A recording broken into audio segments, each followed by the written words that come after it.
Beyrouth, le Boeing de la TWA est toujours aux mains des pirates de l'air. La tension monte de minute en minute. Formule 1, l'Italien Alboreto gagne le Grand Prix du Canada. Les Ferrari remportent les 2 premières places.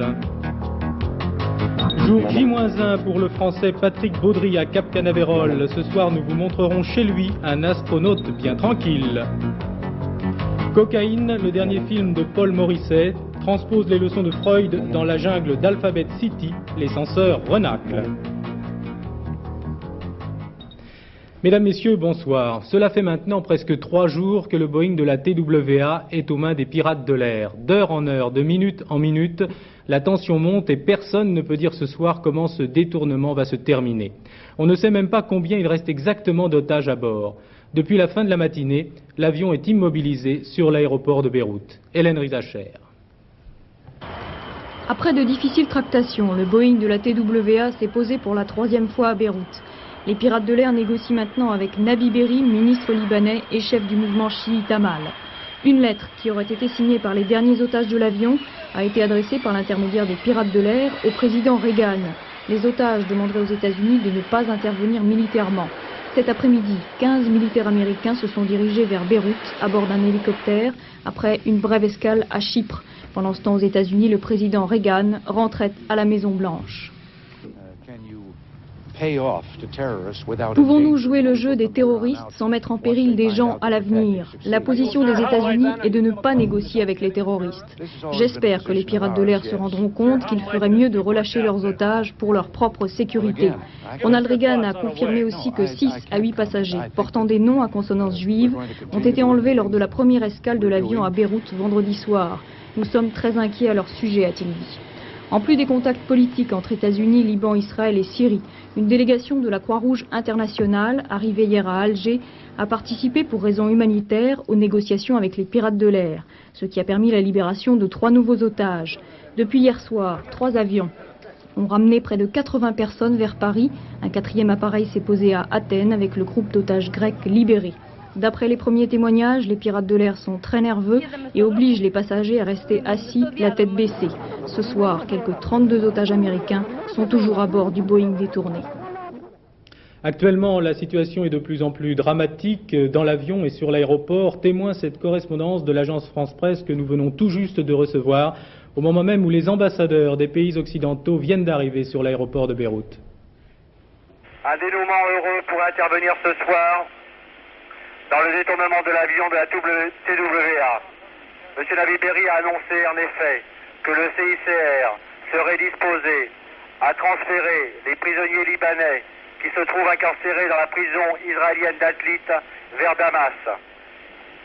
En outre, les ambassadeurs d'Espagne, de France, de Grande-Bretagne ont demandé à leur gouvernement d'intervenir pour pouvoir libérer ces prisonniers, ainsi que 2 jeunes Libanais arrêtés en Espagne en septembre dernier pour avoir tiré sur un diplomate libyen. La situation à bord de l'avion semble catastrophique. Un vieil Américain qui a été libéré par les otages a indiqué que les passagers étaient dans une très mauvaise situation, qu'ils étaient épuisés. Pour le moment, les passagers ont reçu leur dîner et attendent une solution prochaine. Sami Ketz, AFP Audio à Beyrouth pour Soir 3. À Jérusalem, le gouvernement israélien s'est réuni ce matin en conseil de défense pour examiner la situation, en particulier les demandes des pirates de l'air. Rien ou presque n'a filtré de cette réunion. En principe, l'État d'Israël conseillerait aux États-Unis de ne pas céder au chantage, mais officieusement, il serait prêt donc à libérer les 700 prisonniers libanais réclamés par les pirates de l'air.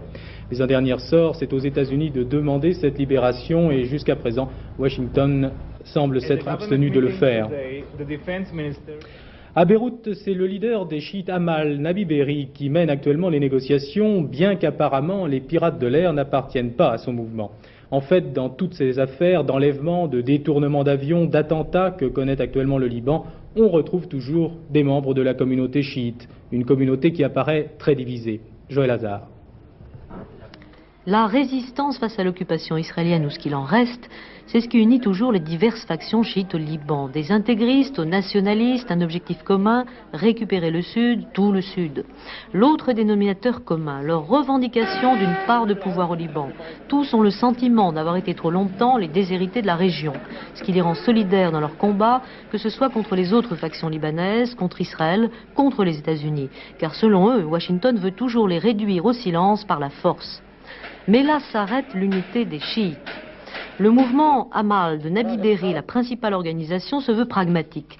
Mais Amal est elle-même traversée par des courants plus ou moins proches de la Syrie ou de Téhéran. Et si Nabi Berri reste le numéro 1 d'Amal, il ne peut contrôler l'ensemble de ses hommes. Les miliciens lui échappent sur le terrain, car l'appartenance à une même religion rapproche évidemment modérés et radicaux. Le Hezbollah, le parti de Dieu implanté dans la banlieue sud, reste proche de l'Iran, même si son guide spirituel, le Cheikh Fadlallah, a pris de sérieuses distances par rapport à Téhéran. Dans la Beka, les pro-iraniens d'Amal islamique demeurent une force agissante, bien que la Syrie ait réduit leur influence. Ces mouvements islamistes sont également divisés en groupuscules plus ou moins autonomes ou manipulés d'extérieur. Divisés, les chiites restent cependant unis par les liens du sang, car ils appartiennent tous à 4 ou 5 grandes familles libanaises. C'est ce qui explique dans la plupart des cas les complicités sur le terrain entre miliciens de différentes tendances. Voilà ce qu'on pouvait donc dire à propos de cette affaire ce soir. Si bien sûr des informations nous arrivent, nous vous les communiquerons.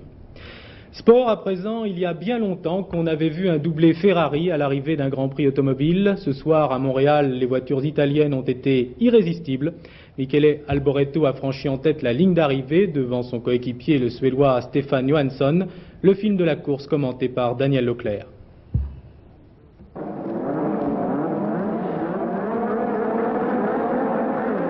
Meilleur temps des essais, les deux Lotus noirs et or sont aussi les plus vite en action. L'Italien Delio De Angelis joue les leaders devant le Brésilien Ayrton Senna, la Ferrari de Alboreto, la Renault de Warwick, l'autre Ferrari de Johansson, Alain Prost sur sa McLaren est pointé en 6e position. Les deux Lotus ont déjà pris leur distance, mais coup de théâtre, après 6 tours, le Brésilien Ayrton Senna regagne son stand. Problème de turbo. L'Italien De Cesaris sur Ligier est victime de sa fougue, une sortie de route plus un accrochage avec la rame de Winkelhock. Devant, c'est un duel à l'italienne, De Angelis a du mal à contenir les assauts de Alboreto et au 15e tour, la Ferrari passe la Lotus. Derrière, on trouve l'autre Ferrari de Johansson, mais le Suédois a dans ses rétroviseurs la Renault de Tambay et la McLaren de Prost. Dans le même temps, grosse frayeur pour Philippe Alliot, le Français écrase sa monoplace sur le rail. Il s'en sort sans une égratignure. En tête de la course, toujours Alboreto, et Johansson, son coéquipier, devient 2e après avoir passé la Lotus des De Angelis. Les Ferrari étaient irrésistibles aujourd'hui. Elles réalisent le doublé en dépit d'un beau retour d'Alain Prost qui prend la 3e place. Belle victoire de Michele Alboreto.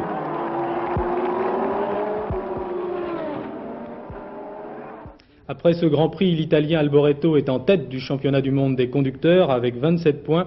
Alain Prost, le Français, est 2e avec 22 points. Une victoire et 2 records pour la firme Porsche aux 24 heures du Mans. D'abord, comme prévu, elle remporte l'épreuve avec l'équipage Ludwig, Winter et Barilla. Ensuite, elle bat le record de la distance avec 5082 km. Enfin, avec cette 10e victoire, elle détrône Ferrari. Et pourtant, la course est restée terne. Daniel Leclerc. Dans cette course à l'économie, on se disait que la dernière heure apporterait peut-être un peu de piment et une épreuve qui, somme toute, a manqué d'énergie. On se disait aussi que les belles Allemandes, après une nuit agitée, pourraient bien connaître le coup de pompe du petit matin, histoire de mettre en appétit un public qui, en fin de compte, est resté sur sa faim, tant la domination des Porsche a été constante. 8 dans les 10 premiers, avec un cavalier seul de la Porsche 956 de l'équipage Ludwig Barilla Winter. Spécialiste des 24 heures, l'Allemand de l'Ouest Klaus Ludwig compte désormais 3 succès au Mans. Il est aussi le champion de la sobriété. Sur 2210 litres autorisés, sa voiture en a consommé à peine 2000. Pour l'équipage vainqueur, cela méritait bien un bain de fioul.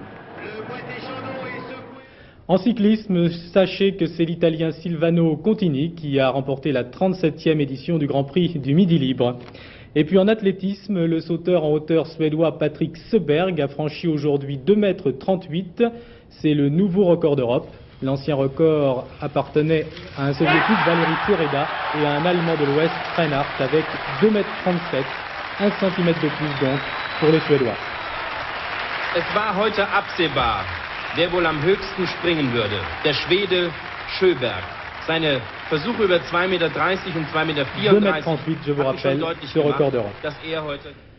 Pierre Juquin a critiqué aujourd'hui sur TF1 les actions commando style SKF. Pour lui, je le cite, ça ne doit pas être une stratégie communiste. L'ex-membre du bureau politique du Parti communiste a également déclaré qu'il fallait reconstruire la gauche. Le Parti socialiste, dans l'activité qu'il a développée depuis quelques années, a déçu. Il a sapé même un certain nombre des valeurs, des buts de la gauche. Le Parti communiste a perdu beaucoup en influence et en crédibilité.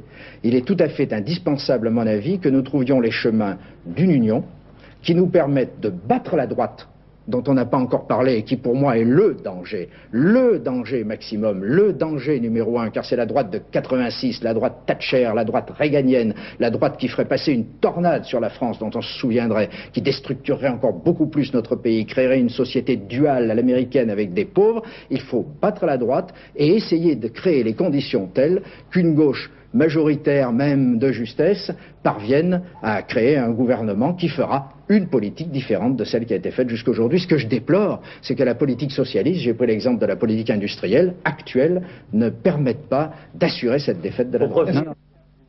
Le GAL, le groupe antiterroriste de Libération, a revendiqué l'attentat commis vendredi soir dans un bar de Cibourg, au Pays Basque espagnol. Cet attentat, je vous le rappelle, avait fait 2 morts.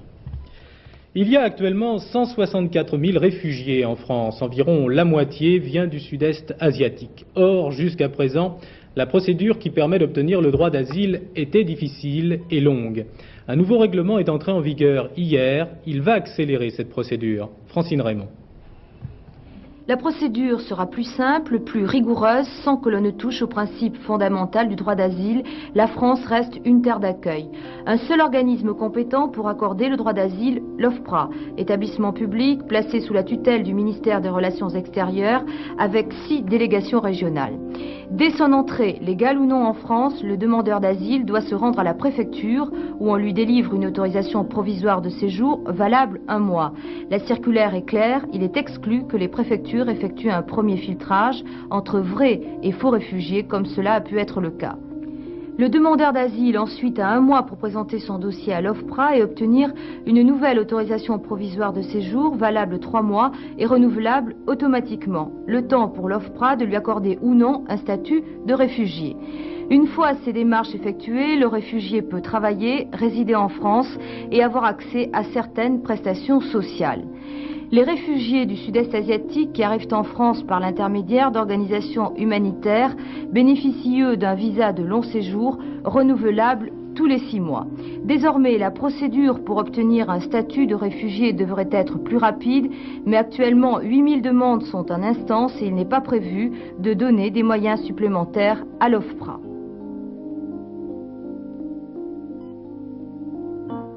300 tonnes de produits toxiques ont pollué le Rhône ce matin entre Saint-Vallier et Tain-l'Hermitage. Ces produits se sont échappés d'un hangar de stockage détruit par un incendie. Cette pollution a tué plusieurs centaines de kilos de poissons. Dans un peu plus de 15 heures maintenant, le Français Patrick Baudry va enfin réaliser son rêve, voler dans la navette spatiale américaine Discovery. C'est pour lui le résultat d'années d'efforts et d'entraînement.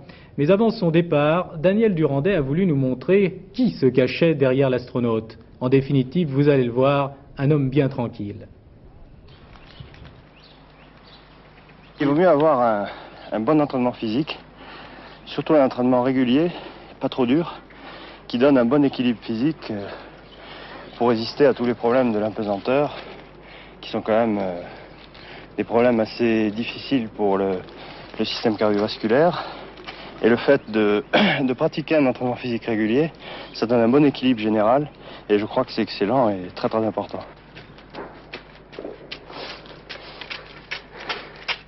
Pas trop dur? C'est un régal.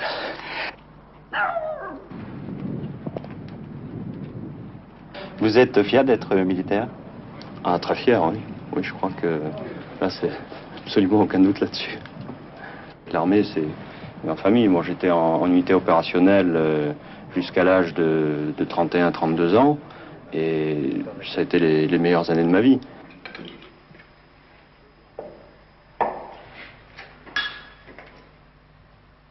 Je suis un amoureux du vin et un amateur dans le sens vrai du terme. C'est-à-dire que tout ce qui entoure le vin m'intéresse. Le vin, c'est toute une vie. Ce sont des gens qui s'en occupent. Et c'est ce que nous ont légué tous nos parents, nos arrière-parents. Est-ce que vous êtes gourmand ou gourmet? Très, oui. Je suis surtout gourmet. Je crois que la gastronomie, ça fait partie de la culture, au même sens que la littérature. Je n'ai pas de plat préféré. Il y a des choses merveilleuses dans la cuisine. Un bon confit avec des cèpes et le médoc qui va bien dessus. N'importe quel médoc, ça va très bien.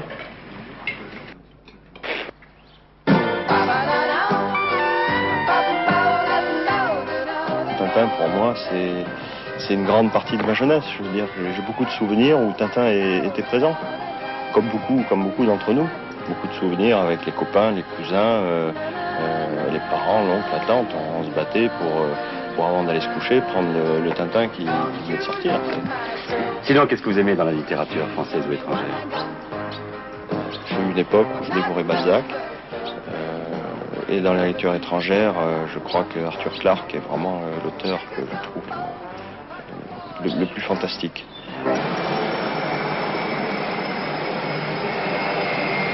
Voler, c'est ma vie pratiquement. C'est-à-dire que tout d'abord c'est un métier que l'on doit apprendre, qui est long et difficile, ce que j'ai eu la chance de faire dans les meilleures conditions au monde, c'est-à-dire au sein d'une armée comme l'armée de l'air française. Et ensuite c'est aussi réellement un plaisir, un besoin, une envie. Et voler, c'est un petit peu la liberté. On vole dans l'air ou dans l'espace. Vous avez déjà eu peur? Ça m'est arrivé, oui, d'avoir peur. Il y a des situations où on a une peur, la peur c'est un réflexe, mais ça dure jamais longtemps. Même certaines fois c'est tellement passager qu'on s'en souvient pas du tout. Mais ça peut être un réflexe dans certaines situations. L'essentiel c'est que ça ne dure pas et ça empêche surtout pas d'agir. Vous touchez la peau de l'avion là, vous pourriez vivre sans toucher un avion comme ça? Il faudrait essayer et je ne garantis pas la réussite.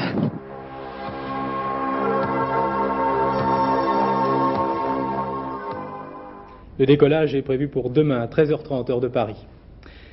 Cinéma à présent, sera-t-il ou non censuré? En tout cas, ce que l'on reproche au dernier film de Paul Morisset, Cocaïne, c'est plus la violence de certaines de ses images que le sujet lui-même.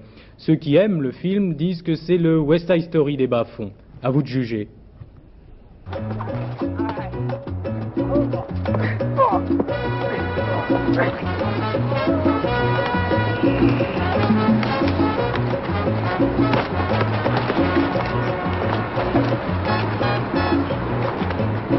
Get out of here, man.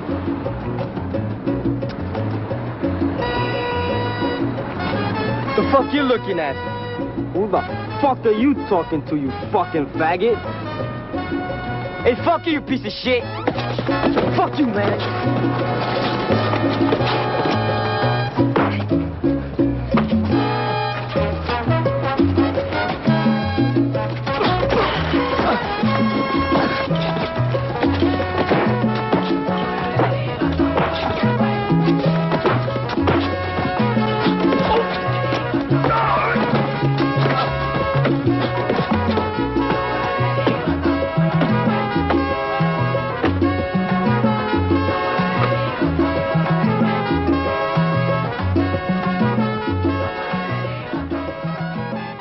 Henri Chapier, vous m'avez dit que vous êtes de ceux qui aiment ce film, mais la complaisance que l'on a pour ce type de sujet, n'est-ce pas ça qui agace un peu les censeurs à la fin?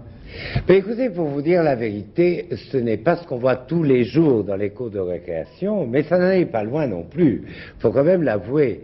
Alors, les censeurs, ils regardent la télé comme nous. Et moi, je trouve que ce film n'a rien de choquant. Et là, l'extrait qu'on vient de voir rappelle en effet West Side Story. C'est Alphabet City, c'est le laoïste. c'est-à-dire le quartier hispanique et portoricain de New York. Bon, alors il se passe quoi? En fait, c'est une guerre de gangs, et il faut dire qu'ils sont presque tous adolescents, et encore mineurs vis-à-vis de la loi. Alors, ces garçons-là, ils sont recrutés pour vendre de la drogue. Pourquoi? Parce que la loi américaine interdit qu'on jette en prison un adolescent qui n'est pas majeur. Voilà, donc on va se servir de ces gens-là, et là, c'est l'épreuve, le bac en quelque sorte, du dealer qu'a passé l'Indien en question. Mais est-ce qu'on peut dire que c'est un film visible par tout le monde?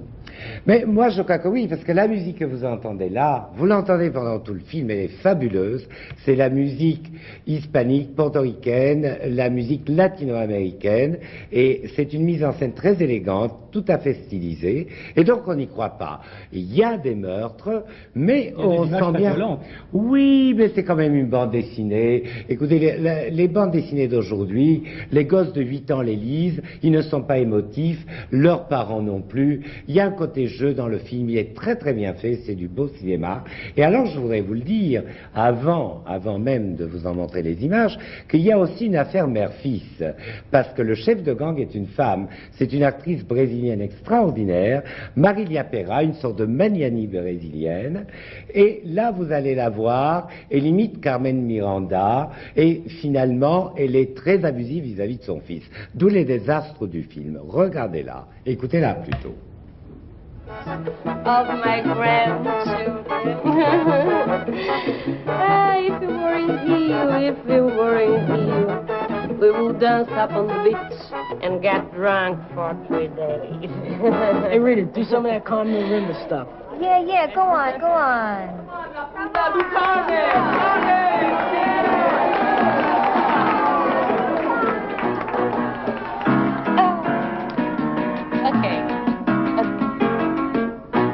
O tico-tico tá outra vez aqui. O tico-tico tá comendo meu fubá.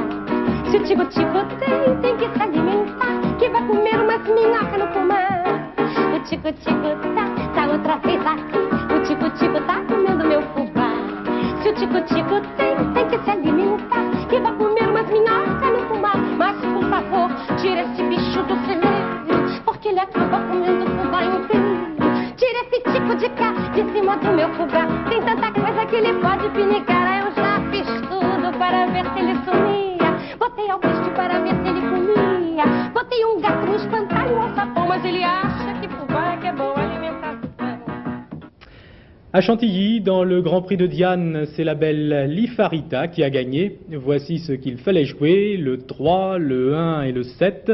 Cette combinaison gagnante rapporte dans l'ordre et pour 5 francs 695 francs 50 et dans un ordre différent 83 francs 50. Le temps demain, c'est simple, il fera généralement beau avec des températures en légère hausse par rapport à aujourd'hui. Le ciel toutefois se couvrira en fin de journée près des côtes de la Manche. Fin de ce journal, si vous aimez le cinéma, ne manquez pas le film de Raymond Bernard, J'étais une aventurière, avec Edwige Feuillère et Marguerite Moreno. Demain, vous retrouverez Jean-Jacques Perrault à 22h50. Avant de vous quitter, voici le rappel des titres que nous avons développés ce soir. Très bonne fin de soirée sur FR3. À Beyrouth, la tension monte de minute en minute, mais des tractations ont commencé pour la libération des otages. Formule 1, Alboreto remporte le Grand Prix du Canada et prend la tête du championnat du monde des conducteurs. Dans moins de 15 heures, la navette spatiale Discovery s'envolera de Cap Canaveral, à son bord le Français Patrick Baudry.